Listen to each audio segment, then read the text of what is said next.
Can someone explain to me why the neighbor's landscaper always wants to show up to do whatever he's doing over there when I record a podcast?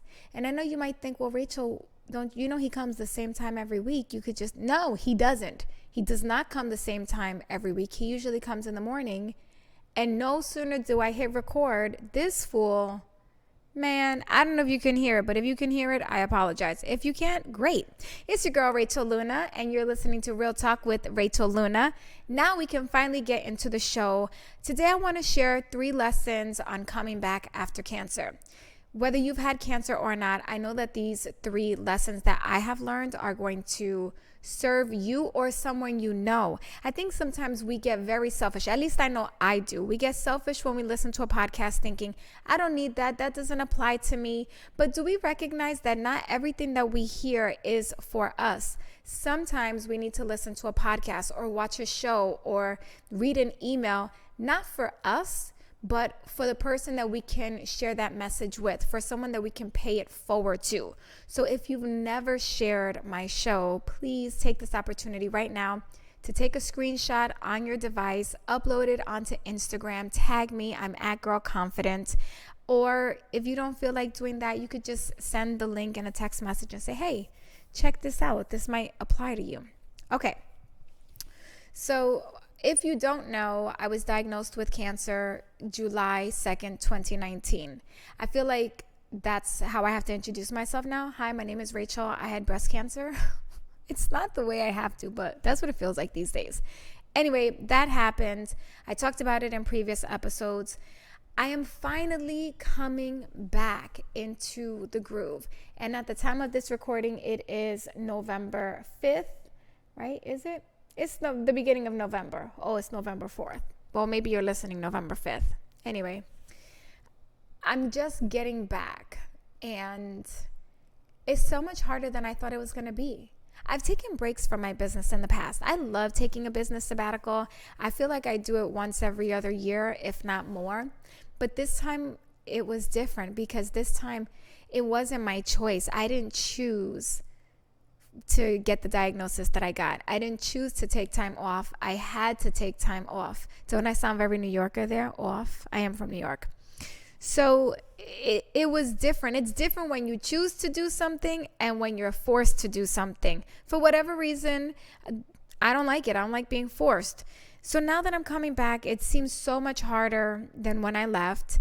And we're going to talk a little bit about how that comeback has been. But the first lesson that I have learned is that every day we get to choose a new normal. And I was talking to a girlfriend of mine, Shelly, who also is recovering from breast cancer. And she said, I'm trying to find out what my new normal is. I'm trying to figure out what my days are supposed to look like. And as she said it, I could totally empathize with her because I follow a protocol called the Gerson therapy. It's super intense. It's a lot of work to heal breast cancer. But no 2 days are alike, even though the schedule never changes and what the supplements are supposed to be and the drinks I'm supposed to drink and all that. That never changes, but the days are always different. And what I have discovered is that every day doesn't have to look the same. In fact, last night I was feeling a lot of dis-ease and misalignment with my mornings. And so I got in bed and I was like, okay, I'm going to rewrite my miracle morning. I'm going to craft it exactly as I want it to be. And I started writing and I looked and it was this beautiful morning and it was like, I'm going to wake up, I'm going to brush my teeth and get dressed right away. I'm going to meditate on the word of God. I'm going to stretch. Then I'm going to do journal. Then I'm going to pray. Then I'm going to do this and then I'm going to do that. Da, da, da, da. And then when I looked at it, I was like, wait a second, I forgot my kids. Scratch that paper, throw it away. Start again, write all the things, include the kids this time. Then I look, wait a minute, I forgot one of my supplements I have to take by 6 a.m. Scratch that paper.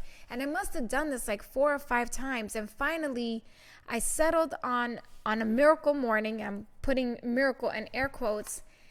And I look at it, I wake up at 4:30, brush my teeth, get dressed, do stretch, meditate on the word of God. 5 a.m., journal my intentions, pray, 20 minutes. 5:30 a.m., prep my enema, wake my kids. 5:45, do my enema. 6:30, have my OJ, my supplements. Final call, make sure the girls are done and brush their hair. 6:45, leave the house. That's a lot, right? And as I looked at it, I was like, well, this is good enough. This isn't the miracle morning. This is not the calming, super peaceful morning that I envision. The morning that I envision really requires me to wake up at like 3 if I want to do it all and sort of be slow and flowy with it. And as I was looking at my not so miraculous morning, I realized, Rachel, you can just choose what the mornings are going to look like based on how you feel when you wake up. And the miracle of that miracle morning is that you got to do what you wanted to do that morning. And the only way that happens is if the first thing you do when you wake up in the morning is stop, don't reach your phone, don't even turn on the light, just lay there. Thank God that you made it another day.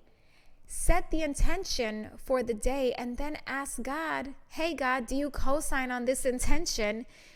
I'm trusting you to help me bring it to life. So this morning I did that and it was amazing. I didn't do anything else barely on this list. I probably did like 3 out of the 6 or 7 things that I listed off. But I was able to get in my car and I was able to walk out the house at peace knowing that I let my morning be what it needed to be to support me in that moment. So as you're listening to this, I just remind you that every day you get to choose a new normal, and you don't have to beat yourself up if yesterday when you made the plan for the day, you thought you were going to accomplish 65 things on your to-do list. But as your energy shifted throughout the day, you only got to do 2 things. Recognize that that's probably what your body needed. That's maybe where your soul was being called. And just for those of you that give yourself a little too much grace, I do want you to know that there are ways that you can put yourself in check. So I really believe in pausing quite a bit throughout the days and just asking myself, like, how do I feel today right now? Am I feeling afraid? Am I feeling nervous? Or do I just really need to rest? Did I get enough sleep last night? Did I drink enough water? Have I eaten a meal? Like, are all my basic needs covered? Once you know the answers to those questions, then you can decide if you're screwing around because you're scared or nervous or whatever, or if you actually just need a day. This morning, I really just needed to do less because I didn't sleep a lot. So I needed to sleep in a little more, do a little less, and that felt really, really, really supportive. And what I've learned from that is that when I feel supported in the mornings, really throughout the entire day, I create better content. I serve my clients in such a higher capacity. I'm a better friend. I'm a better mom. I'm a better wife. I'm a better lover. But in order to be all those things, I have to allow myself to choose a new normal every single day, and sometimes multiple times a day. So that was my first lesson. The second lesson is that the traps are still set. The traps are still set. Here's what I mean by that.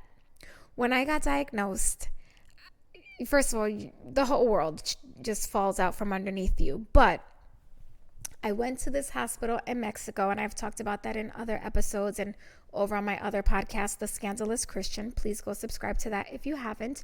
You don't have to be a Christian to be a listener. I'm just a scandalous Christian.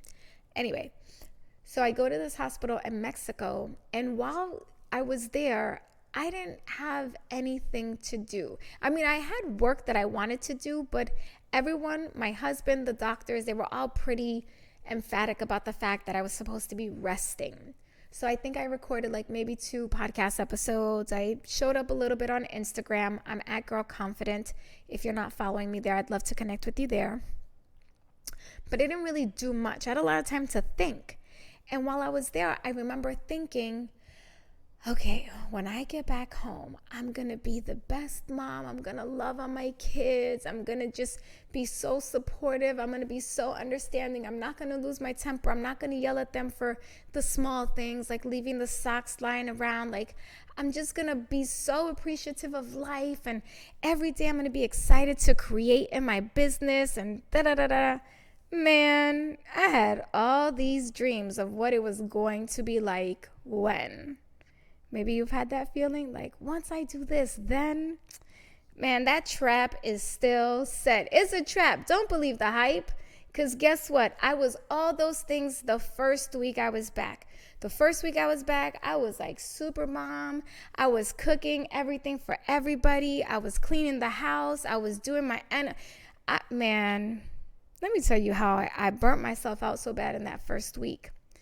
And then it's been, let me see, I got back at the end of August, September, October. So it's been 2 months since I've been back home. And I can assure you that the traps are still set. My kids still leave their nasty, stinky socks all over the floor, and I still lose my mind about it. My husband still does the things that he drives me crazy with, and I'm still, talking smack about him under my breath and be like, I love you, honey. But under my breath, you know what I'm talking about, right? Like, you mofo. You didn't see the dishes right there? You got so close with that soda can to making it into the garbage, and you're going to put that soda can right on the counter, right next to the garbage? Like, was your arm broken? You couldn't reach 4 feet and throw it? Man, if all y'all people don't get out of this house and leave me in peace, right? These are the thoughts that really happen, right? Because the traps are still set. I thought that cancer was really going to change me. And it did. It did, right? In a lot of ways. I don't eat meat anymore. At all. Ever. Never. I don't eat dairy at all. Never, ever. And never have I ever thought that that was going to be my reality. So cancer did change me in a lot of ways. But there are other ways that just because something happens, you don't automatically change. So whatever you think, like when I get there or when I make this money, then all of a sudden, no, the circumstance does not make you change. You have to decide to change. And a lot of the change comes through healing. So every single day, I still have to work on healing and emotionally, not just physically, but emotionally and spiritually. I have to work on forgiveness. Man, there are so many people out there that I need to forgive. And then I need to forgive myself for being angry at them, for holding on to the resentment, for judging. Listen, if you are listening to this and you and I have ever had a falling out, forgive me. Please know that you have probably been written about in my journal, and I have apologized and taken responsibility for all the things and my whole part. And you haven't heard from me. If you have not heard from me yet, and you feel like, girl, you better come quick with that forgiveness and apology because I haven't heard from you yet, just know that I'm still working on myself, and I'm not ready to call you and tell you and ask for forgiveness. What can I say? I'm still a little petty. I'm just kidding. I'm working on it, right? Like, I'm a work in progress. I'm a human being. If you are thinking that something is going to change in your life or in your business when something else happens, let it go. The trap is still going to be set. And what we get to do is every day we get to ask ourselves, who do I need to forgive today? And where do I need to forgive myself? What anger am I holding on to in my body that I need to let go of? What resentment do I need to release? And journal around it and pray about it. And then you have to do something to physically move it out of your body. So I go for a lot of walks. I jump on my trampoline. I have a mini trampoline called a Rebounder, and I love it. Actually, I think I have a discount code, so I will link to that in the show notes on my website, rachelluna.biz, as well as the description right on your device. So actually, I should take a note of that, Rebounder. That way you guys can check it out. But I jump on my mini trampoline every single day, multiple times a day, because I know that not only is it good for the lymphatic system, but it's also good to remove that negative energy. And then I also scream a lot. I scream into a pillow the loudest that I can from the depths of my soul, and I tell that energy to go because I want to operate on a higher frequency. And apparently, I never knew this. I would never have guessed this about myself. But did you know that they have done studies and they show that people who have cancer or who have been diagnosed with cancer have the lowest frequencies? When I heard that, I got so sad because I was like, how could that be? I'm such a positive person. I'm always so happy. I'm always encouraging people. But then as I look deeper, I realized like, yeah, you are that, but you also hold on to resentment and anger when people don't treat you the way that you treat them. You also feel a lot of anger and bitterness when you feel that people have taken advantage of you. You also get frustrated and angry when you feel that you're not supported. And even though you have support, lately you haven't been supported the way you want to be supported. So no wonder your frequencies have been low, sister. Get it together. So I'm on a mission for high frequency all around. And by the way, I do want to let you know that has been really difficult for me to step into, because as a Christian, there is a very thin line between like understanding the frequency of just being a human being and then stepping into the frequency as is described in the New Age side of things. And I feel a lot of conflict that I have to work through all the time. So I'm just, keeping it real. But again, I encourage you to try those healing practices, because when you heal from the inside, then and only then do you see the manifestation of change and growth in your business, in your family, and in your relationships. Okay, lesson number 3, fear is a choice. I know that for most of us, we don't necessarily subscribe to that at the first pass. Like, fear is not a choice. I'm not choosing to be afraid. If I could stop being scared, I would. I would just choose not to be afraid. And the reason I know this is I've spoken about this on the show many, many, many times about my old fear of flying and how now I fly all the time. And sometimes a turbulence will happen and I will feel fear in the moment. I'll be scared in the moment. But then I have remind myself, like, wait a second, this is a choice. And that comes up for me a lot because, yes, I'm cancer free now, but there's a lot of scary statistics out there about recurrence. And because I was diagnosed with triple negative, which is the most aggressive form, there's all kinds of scary things out there. I'm not even going to repeat it because I refuse to give it life. But that's what I mean by fear is a choice. Oh, here comes my dog. Sorry if you heard my puppy. She is such a little barker and is always threatening people and then runs away from them. Anyway, so like I was saying, fear is a choice. And so then I get to choose every single time. Like, do I want to lean into this fear? Do I want to believe the statistics? No. So I'm going to choose to think something different. I'm going to choose the complete opposite. I'm going to choose to believe that I am healed permanently and completely. Every single cell in my body is completely healed and will remain healed for the rest of my life. And I will delight and enjoy a long, long life. I have to say that to myself regularly whenever the fear comes in. But the other thing, by the way, this is not just cancer specific. Like, I have to say this in business too. And so what I have been doing to get myself acclimated to this idea that fear is a choice and that any moment I can choose to not be afraid is I challenge myself every day to do the scariest thing first. So I just ask myself, what's the scariest thing I need to do today? This week, it's reaching out to sponsors, not just for like donations for the goodie bag for my event Confidence Activated, but also for money, because this year we're looking for people who actually want to give us money as sponsors.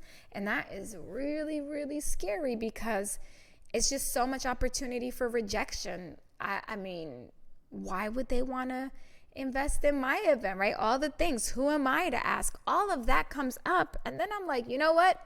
I'm doing it. I'm leaning in. I might close my eyes when I hit the send button, but I'm going to do it because this fear is a choice.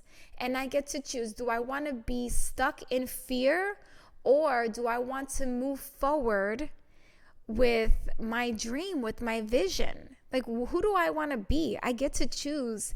And so it's a fun, scary activity, but I tell you what, I'm so productive now because I'm like, well, am I afraid of it? Then do it. If it scares you, do it right now. No excuses. Get it done. And I'm a former Marine, so sometimes I say to myself, come on, Marine, you can do it. But even if you're not a Marine, you could just say, like, come on, you can do it. Let's just do it and get it over with. For me right now, the scariest thing is going back to Confidence Activated, creating this event again in 2020, which is happening June 5th through 7th in Atlanta, Georgia at the Whitley Hotel. And if you have not gotten your ticket yet, I invite you to go over to confidenceactivated.com. At the time of this recording, November 4th, 2019, the tickets are the lowest they will ever be, and ticket prices will be going up every single month. So if you're listening to this in November, go there right now and get your ticket at the lowest price. If you're listening any other month, it's okay. The prices are still great. So go on over to confidenceactivated.com, grab your ticket, join me in Atlanta. Let's do something scary together. And the reason why I say it's scary for me to do this again is because I found the lump 2 days after getting back from Confidence Activated. And I know that the event didn't give me cancer, but it's still traumatizing. There's still PTSD, and I'm literally working with a therapist to help me overcome or get over all the emotions that I've had to experience, the grief. Sorry, I might get a little emotional. The grief that I've experienced over the last couple of months getting this diagnosis. So it's very, very scary. And oh, by the way, did I mention I have to put all this stuff up front on my credit card? Like, all the expenses go on my credit card. And I also have medical bills out the yin yang. So I'm taking on all this risk. And it's so freaking scary. But it's so worth it because I know that every single person that joins me at Confidence Activated is going to have the biggest breakthrough in their life, in their business, in their relationships that they've ever had. And that's a promise that I back with the money back guarantee. If you haven't had a breakthrough by lunchtime on the first day, you get your money back. Last year, I offered that exact same guarantee, and not a single person asked for a refund. If anything, the overwhelming majority was begging me to open ticket sales up for 2020. It's asking me, when are you going to do it again? When are you going to do it again? Please do it again. So for those of you that were like, do it again, please, I'm there, I want to be there. If you haven't bought your ticket, I'm challenging you right now. You asked me to do this event. I am doing this event scared as hell. But I believe so much in the power of us getting together in that room that I'm willing to do something scared. I don't know where the hell the $100,000+ that is costing me to put this event, I don't know where it's coming from, but I'm gonna figure it out. So however much those tickets cost, and you're thinking, I don't know how I'm gonna be able to afford it, I don't know either. But just like me, I'm figuring it out. You're gonna figure it out, and we're gonna do it together. And I promise you, after you walk out of those doors at Confidence Activated, you will never, ever be the same. So I encourage you to get your ticket today by visiting confidenceactivated.com. And that wraps our show for today. Quick recap. Number 1, every day you get to choose a new normal. Number 2, the traps are still set. So no matter what you think is going to happen, when something happens, then this, if this, then that, that's not the case.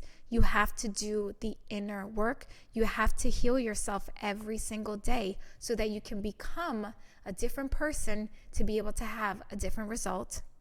And finally, fear is a choice. So do the scariest thing you know today and start every day with the scary thing. I hope that your scary thing today is buying your ticket for Confidence Activated, and I'll see you soon. Bye.